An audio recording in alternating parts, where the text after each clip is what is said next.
तो उधर से राधा कृष्ण भगवान को अपना बुलावा भेजती है, भगवान का इंतजार करती है, लेकिन भगवान नहीं पहुंचते। तो उधर से राधा भगवान की तलाश में पनघट पे जाती है, जहां उसकी सखियां नीर भरती हैं और अपनी अलग अलग सखियों से पूछती है कि हे सखी, किसी ने मेरे कृष्ण भगवान को देखा? और इस वजन के द्वारा वो राधा अपनी सखियों से क्या पूछती है? हाँ, हो बंसी बजाते हुए किसी ने मेरा श्याम देखा। हो बंसी बजाते हुए किसी ने मेरा श्याम देखा। हो मुरली बजाते हुए किसी ने मेरा श्याम देखा। हो बंसी बजाते हुए किसी ने मेरा श्याम देखा।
अपनी अलग अलग सखियों से पनघट पे पूछती है,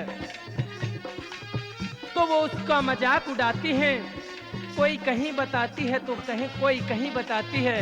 राधा अंत में अपनी सबसे अच्छी सखी के पास जाती है, जो उसको बिल्कुल सच बताती है।